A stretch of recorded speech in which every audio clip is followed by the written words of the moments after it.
Hey everyone, welcome to this B1B2 English podcast video.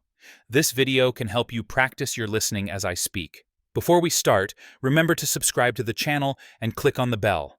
Also, for those eager to do some additional listening, be sure to check out our special playlists: listening practice with movies and TV series, and 30 minutes of English listening practice. All the necessary links are in the video description. Now, let's get started. Today, I want to talk about Henry Ford. Henry is one of the most influential names in the history of the automobile industry.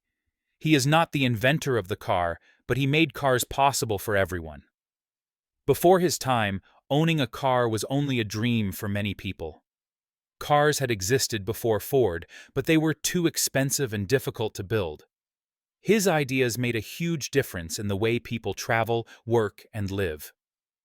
Born in 1863 in Michigan, Henry Ford grew up on a farm. From an early age, he showed a great interest in machines. While he was still young, he started fixing watches and small engines. He had always believed that machines could help make life easier. By the time he reached his teenage years, he had already built a small steam engine. This curiosity led him to Detroit, where he began working with engines more professionally. Over time, Ford worked for the Edison Illuminating Company. While he was working there, he built his first car. He called it the quadricycle. It was a simple vehicle, but it worked. He had used bicycle wheels and a basic gasoline engine. Many people had doubted him, but he had proven that it was possible. Later, he created the Ford Motor Company.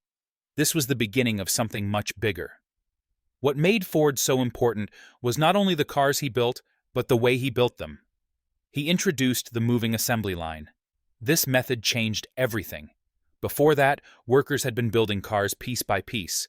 It had taken a long time, and only a few cars could be built each day. After the assembly line was introduced, production became faster and more efficient. Each worker focused on one task, and the car moved along the line. As a result, many more cars could be built in a single day. Because of this new method, Ford was able to sell his cars for much lower prices. Suddenly, middle-class families could afford to buy cars. The famous Model T became one of the best-selling cars in history. Between 1908 and 1927, millions of people drove Model T cars. Life had changed. People could now travel longer distances, and cities started to grow. Ford also believed that workers should earn enough money to live a good life. In 1914, he surprised everyone by doubling the wages of his employees. He paid $5 a day, which was a lot at that time. His decision helped many families and gave workers more freedom. It also helped his company because people started to work harder and stayed longer. In fact, other companies began to follow his example. Throughout his life, Ford had both success and failure.